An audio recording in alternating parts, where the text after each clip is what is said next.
I stood witness as kin betrayed kin, as the Emperor's most elite progeny embraced shadow over illumination. For countless cycles, I chronicled their metamorphosis, honorable fighters devolving into beasts, all under orders to frame it as advancement. The Horus Heresy transcended the mere slaughter of soldiers. It signified the demise of veracity in its entirety. The cosmos gleamed more vividly in those times, prior to the gloom enveloping the galaxy like a veil of sorrow. Before siblings clashed against one another and the ideal of cohesion fractured into myriad lacerating fragments, I endured it all. I beheld everything via the viewfinder of my chosen chronicler and the entries in my ledger. This stands as my affidavit, my admission, the authenticity that outlasted fallen realms.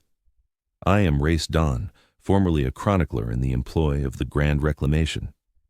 I had been dispatched to the esteemed 16th Legion, the Luna Wolves, emblem of the Emperor's ambition and vanguard of humanity's stellar resurgence. Such elation I felt upon earning that assignment, such innocence, such delusion.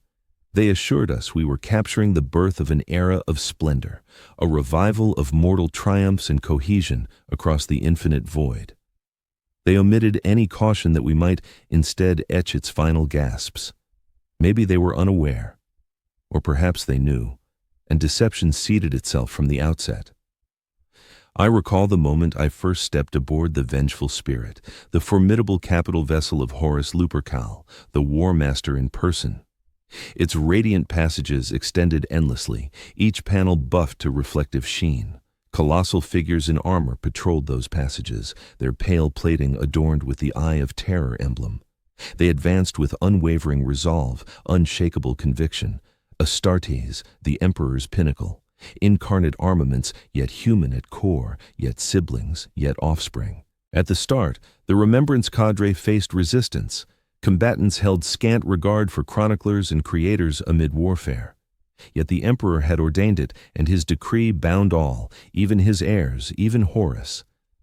Our duty was to immortalize the victories of the Great Crusade for ages to come, ensuring posterity grasped the magnificence of this epic. The paradox wounds fiercer than any sword.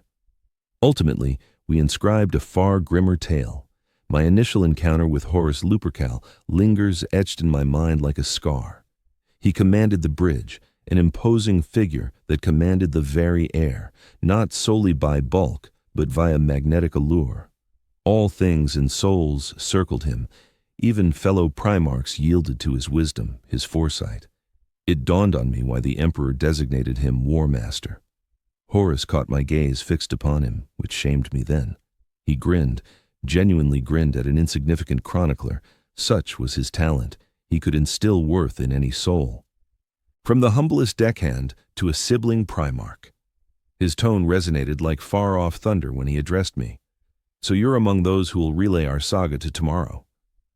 A profound charge, he remarked. Ensure you capture it faithfully. Capture it faithfully. That directive would torment me through the ensuing years.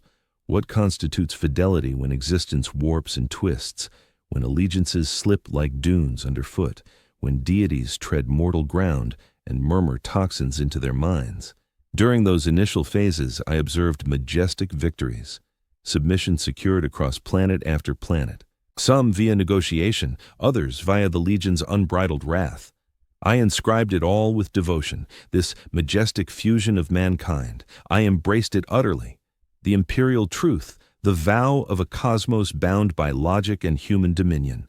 Yet, shadows loomed at the periphery of our sight even then, murmurs from remote fleets, hints of anomalies mocking logic. The Emperor had withdrawn to Terra, entrusting Horus to lead the Great Crusade in his place. I noted the gradual shifts this induced in the Legion's essence, in the War Master himself. I recollect the instant I realized something was profoundly amiss. It followed Davin. Horus had sustained harm on that accursed satellite, an apparently trivial wound that felled him with delirium. For days he teetered on oblivion's brink as the Legion waited in suspense. Upon rousing from his restorative trance, an alteration had taken hold. A core shift. I lacked access to the innermost cadre, naturally. A simple chronicler perceives solely what's granted, inscribes only what's sanctioned. But I had honed a keen insight into subtleties, the flickers of face and motion revealing hidden intents, and I detected shadow festering in Horus, akin to malignancy invading vital flesh. His address is altered, not so much in substance, but in inflection. He dwelled more on the emperor's withdrawal, on unacknowledged devotion, on a destiny owed to the warriors, not the distant rulers on Terra issuing edicts from safety. Tiny germs of resentment sown with exacting care, and they began to sprout. I started to see cracks appearing in the ranks of the Legion as it grew in the rich ground of doubt. Questioners of the War Master's wilder commands found themselves sidelined, shipped off to far-flung units or duties. Supporters of his fresh outlook climbed the ladder, and everywhere lingered the murmurs, the secret gatherings that left even high-ranking leaders stepping out with furrowed brows.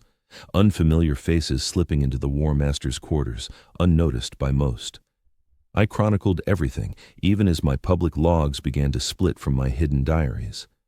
One set for the iterators and storytellers sailing with the Armada, weaving epics of triumph and solidarity, the other just for me, capturing my mounting disquiet, my secret sin of skepticism.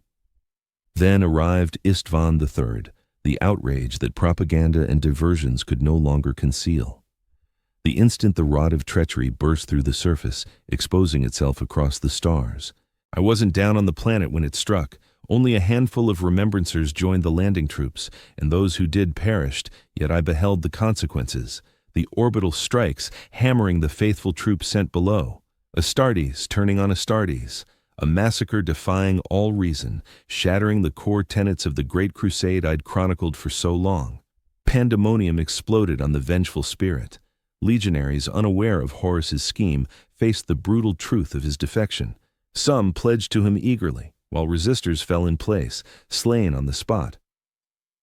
Crimson flooded the hallways I'd once praised for their spotless shine.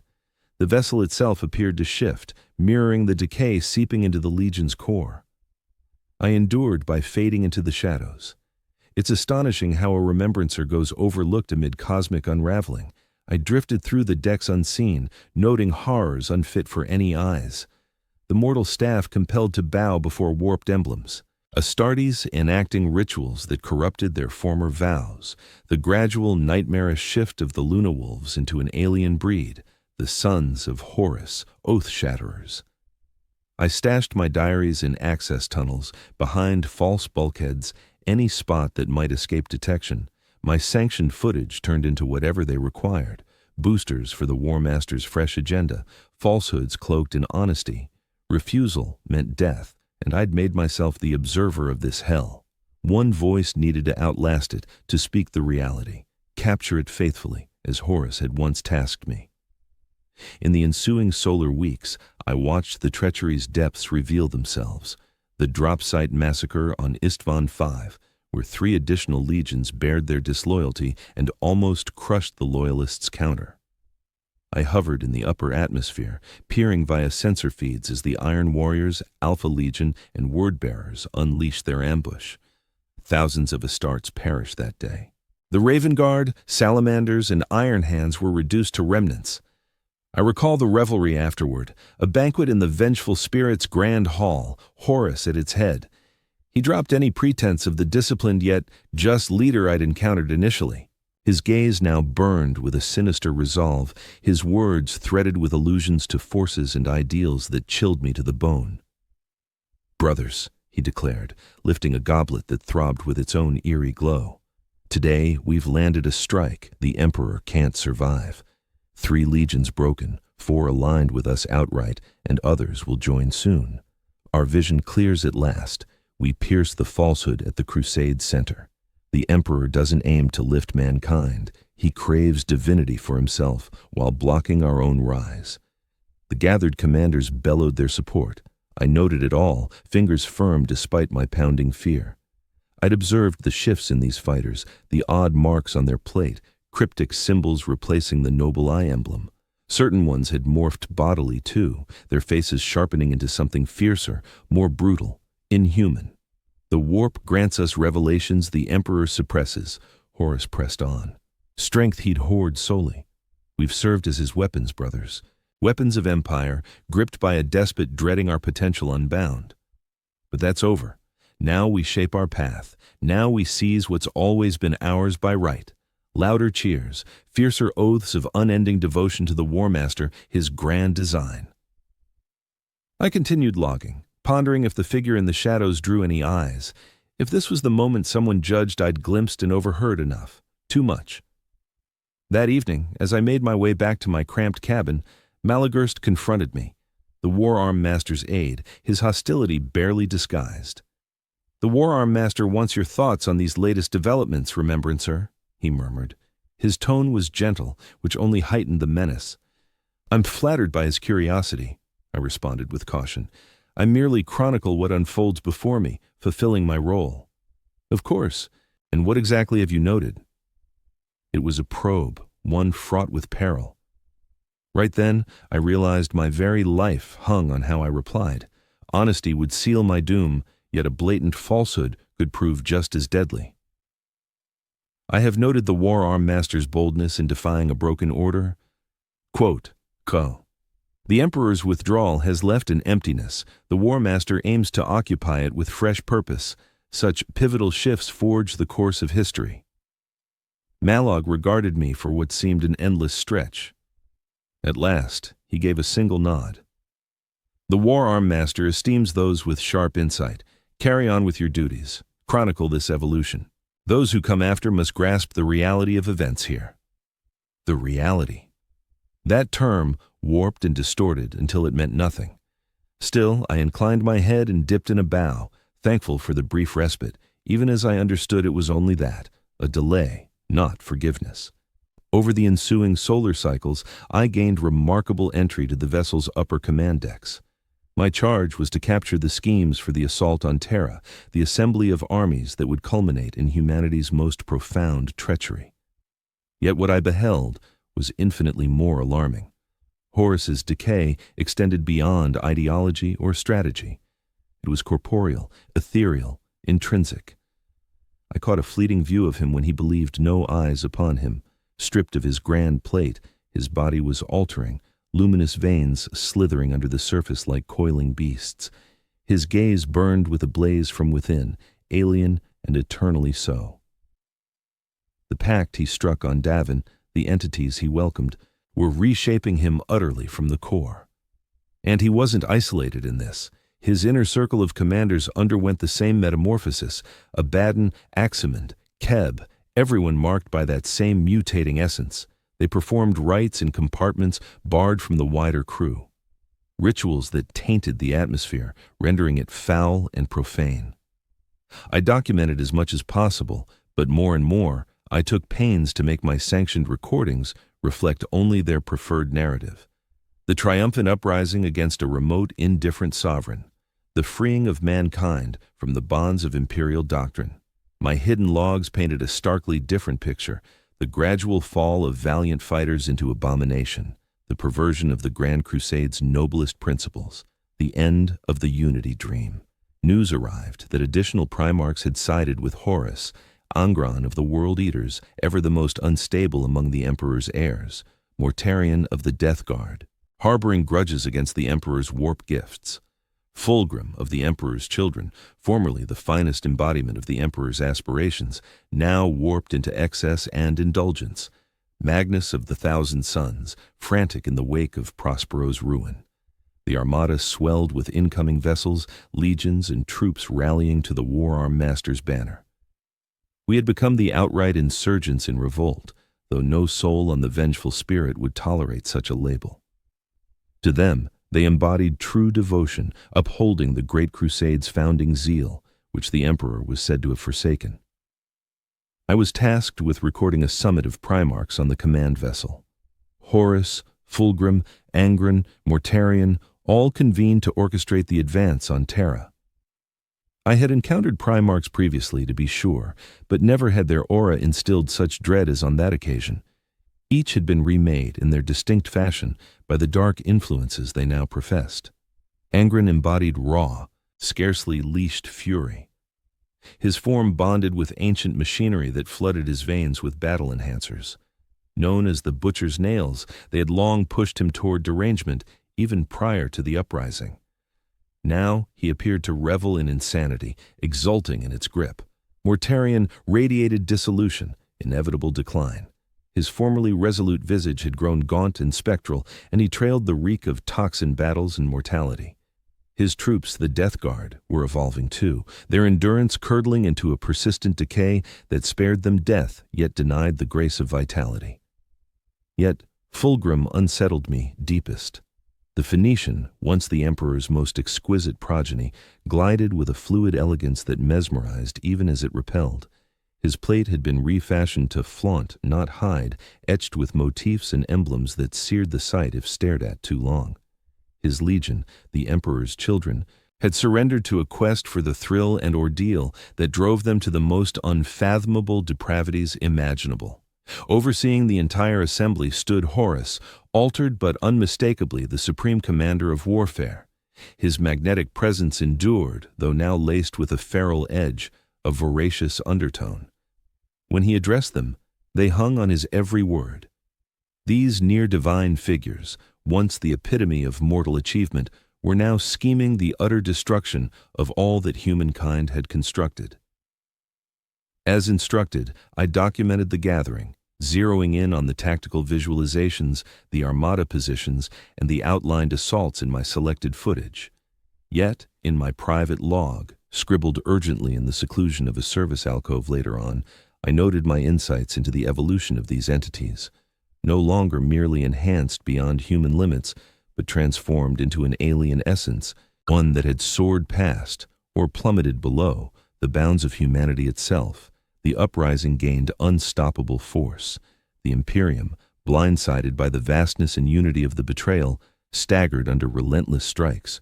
Reports arrived of horrors perpetrated under the commander's banner. Planets consigned to flames, inhabitants bound in chains or offered as tributes to the emergent deities revered outright by numerous within the renegade legions. The Death Guard loosed epidemics that turned whole worlds into nurseries of pestilence.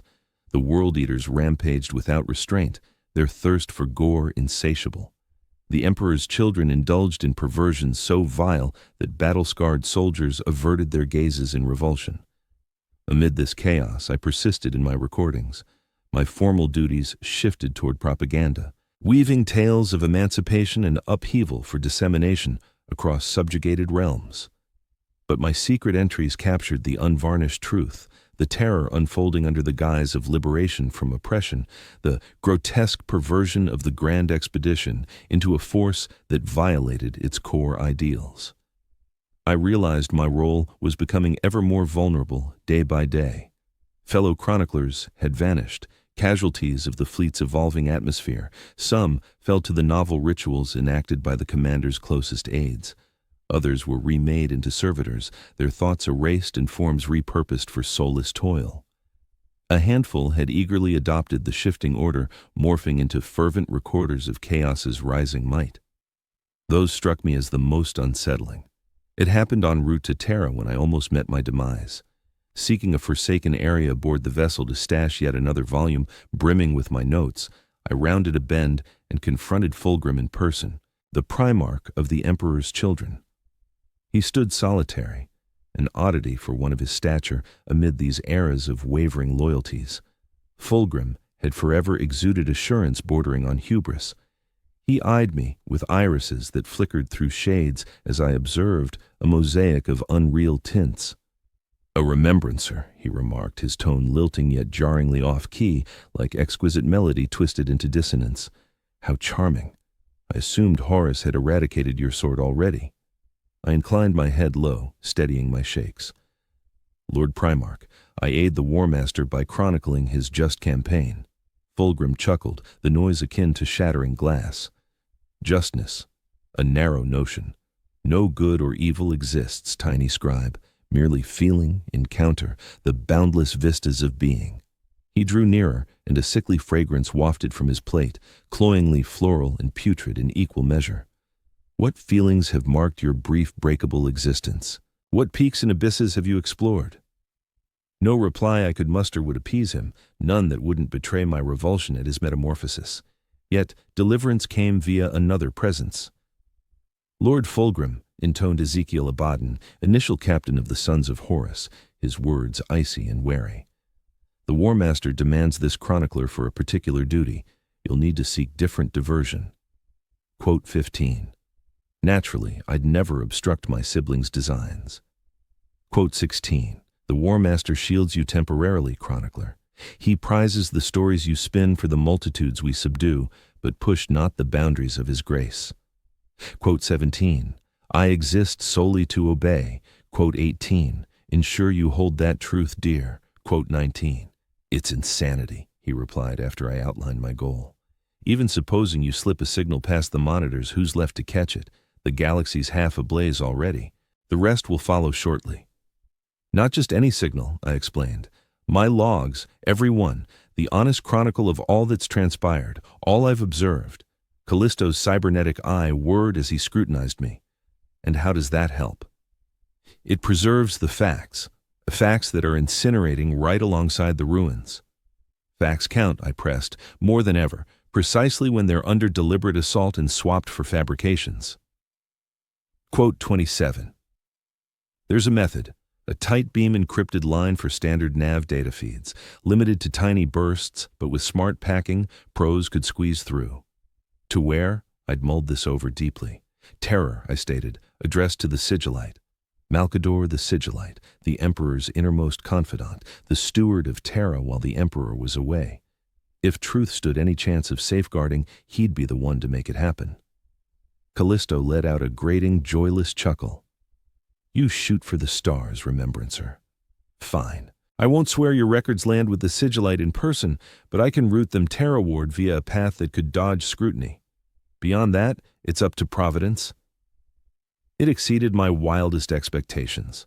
Over the next few solar cycles, I collected my concealed writings, meticulously indexed and sorted them, then ferried them piecemeal to Callisto for dispatch. Every handoff brimmed with peril. The ship now brimmed with watchers, mortal and unnatural alike.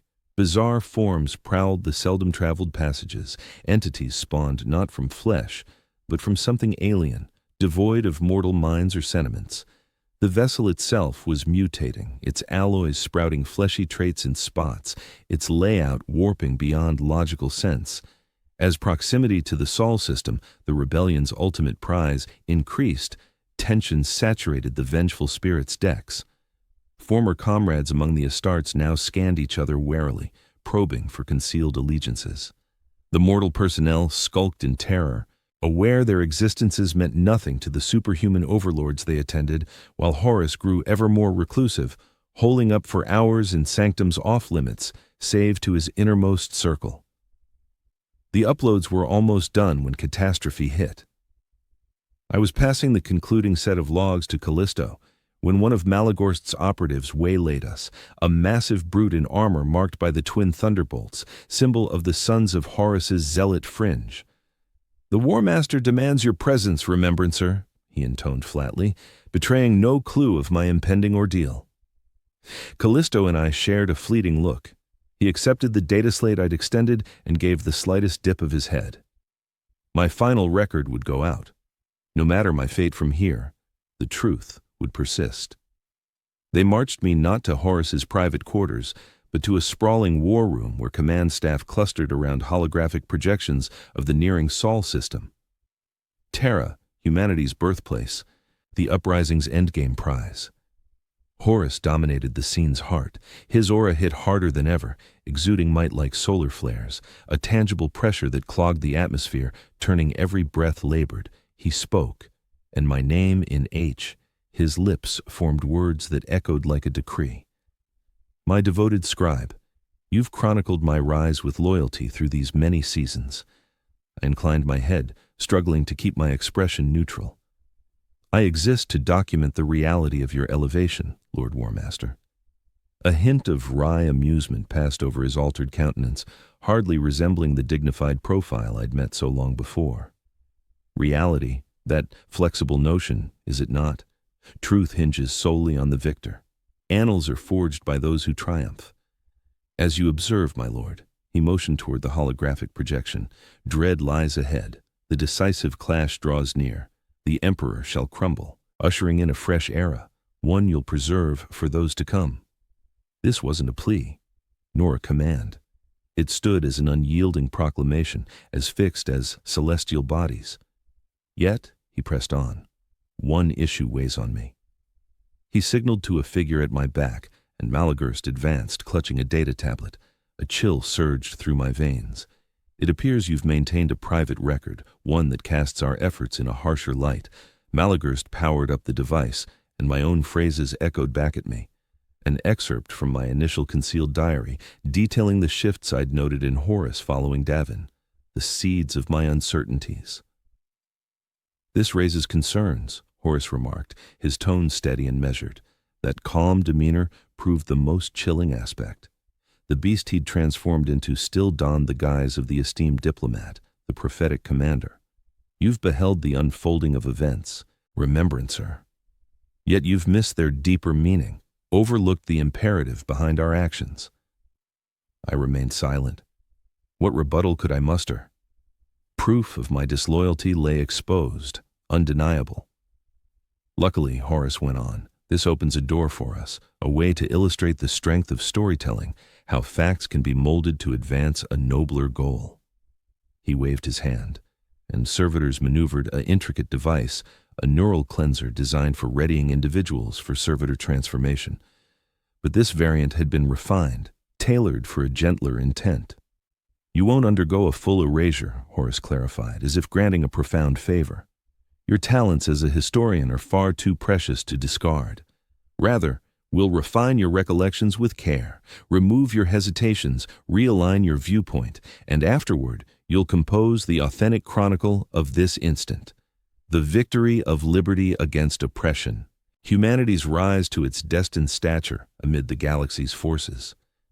I couldn't conceal my revulsion. Death would have been kinder than seeing my thoughts, my essence itself, reshaped to prop up the forces that had tainted all I'd ever held sacred. Escape was impossible, no plea available. View it as a privilege, Horus stated while the machinery was set up. Scant few humans get to observe the emergence of deities. Even fewer earn the right to etch it into forever. The operators drew close, their features obscured by visors mimicking the twisted faces of tormented spirits. I shut my eyes, murmuring inwardly the names of comrades who'd perished, clinging to their convictions, who'd spurned the decay that had devoured the grand expedition.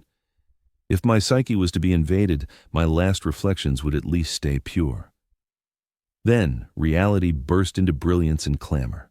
A siren wailed, piercing the scene. Commanders hurried to stations calling for updates.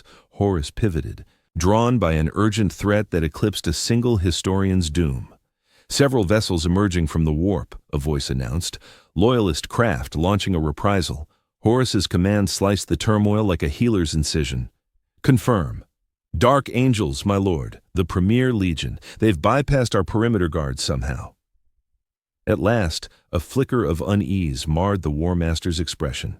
The Dark Angels had stayed absent from the uprising to this point.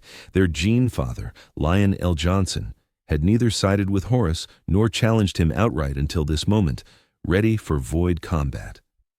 Horus directed every fighter to posts. Malagurst, confine the remembrancer until we've resolved this distraction. They hauled me from the command chamber, mostly dragging me along passages quaking from abrupt strikes as space combat ignited across the armada. Malagurst didn't lead me to holding cells, but to his personal chambers, fortified and secluded. A brief stay of execution, he grunted, thrusting me into a seat. Reconcile with any deities you cling to. Once the War Master handles this irritant, your indoctrination resumes. He departed, sealing me inside yet unbound. From a narrow porthole, I glimpsed bursts of ordnance lighting the emptiness. Conflict thundered on, but from my confined view, I couldn't gauge its scale or the likely winner. My mind turned to those journals sent toward Terra.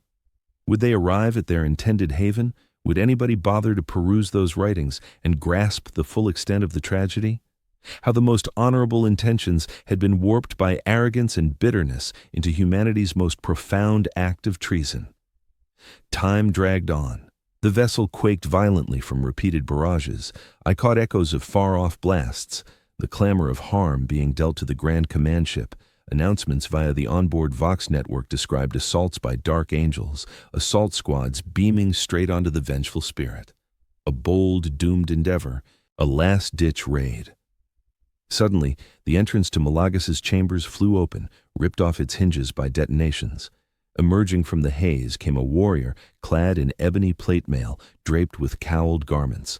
A dark angel elite, his bolter leveled and primed. He scanned the space swiftly, his augmented perception labeling and ignoring me as harmless. He was on the verge of advancing when an instinct halted him. He examined me more closely, spotting my remembrancer garb, the imperial aquila I still bore amid the chaos. "You're not with them," quote 34. "No," quote 35. "I'm Remy Deacon, remembrancer acolyte, and I can assist you." The dark angel paused just briefly before giving a curt nod. "Follow if you want to survive. The ship's doomed. We've secured our objective." I didn't inquire about the details. I just trailed him along passages strewn with corpses from both factions, sons of Horus and dark angels entwined in fatality, having cut each other down in the ship's tight confines. Echoes of combat lingered from remote areas, yet our route stayed unobstructed for the moment. My unexpected rescuer guided me to a teleportarium station, where fellow dark angels watched over an apparent captive. A hulking form in Terminator armor, his emblems identifying him as part of Horus's closest advisors. He was bound securely and appeared only half aware. "Teleport lock confirmed," one of the dark angels declared. "Extraction in 30 seconds. My escort faced me. "Stick near. Stick. The teleport field's tuned exactly. Wander beyond it, and your molecules will spray across half the star system." Quote 40 tones or 10 seconds. Quote 41, 5 seconds. Quote 42, 3, 2, 1.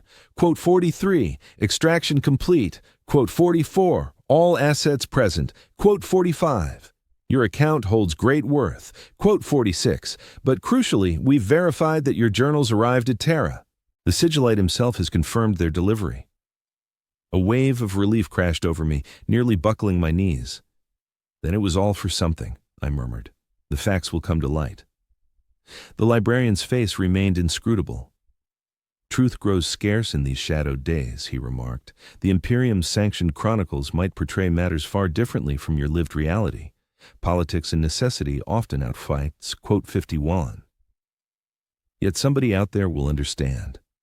Quote 52. "Somebody will hold on to it," the archivist agreed with a slight incline of his head. "Indeed, and maybe in ages yet to come, once the scars of our era have fully healed, the unvarnished reality might finally emerge." He stood then, signaling the close of our exchange. "They will escort you back to Terra. Your talents as a chronicler, my lord, remain essential. The struggle rages on without end. I stayed away from the battlefields of the war thereafter. In the decades ahead, my task became crafting the Imperium's sanctioned chronicle of the Heresy, a polished account that highlighted the Emperor's prescience, the honor of the steadfast, and the unalloyed malice of the betrayers. The subtleties I had observed, the gradual rot that twisted paragons into abominations, were mostly excised. Straightforward tales bolster authority far more effectively than subtle insights ever might. Yet my unedited logs persisted, safeguarded in the innermost chambers of the sigillite's private collections, the raw essence, awaiting an era when mankind might confront it without flinching. Whether that moment arrives, I cannot say. The Imperium rising from the Heresy's ruins had scant room for honesty. It thrived on devotion, submission, and blind allegiance to an emperor now venerated as a divinity, in defiance of his warnings against such idolatry. I endured long enough to witness the dawn of this transformed Imperium, to watch the ideal of enlightened human reason perish and give way to a creed of self-denial and holy suffering. Until my last breath, I functioned as a sanctioned remembrancer, etching the endorsed rendition of events for those who would follow. A collective fiction, as one old Terran thinker once described the essence of history. Still, I could never erase the visions etched in my mind. The insidious erosion of lofty principles, the devastating force of bitterness and arrogance in shattering even the grandest aspirations, the horrific toll exacted by unchecked desire. Now, in my frailty, as death approaches, this closing account will accompany my primal notebooks into whichever crypt or reliquary the sigillite judged impervious. They may already lie in ashes, or they might persist through endless cycles. It holds no concern for me anymore. I have fulfilled my obligation as I saw it, to capture the facts, to stand as testament. The stars shone more vividly in those days, prior to the shadow engulfing the cosmos. I recall the aspiration of harmony, of human intellect reigning supreme amid the heavens.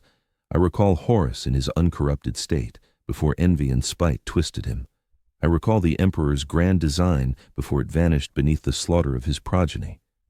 I recall, and through that recollection, perhaps a faint spark of verity endures amid this shadowed epoch of the 41st millennium, where strife reigns eternal and parched deities mock from the void.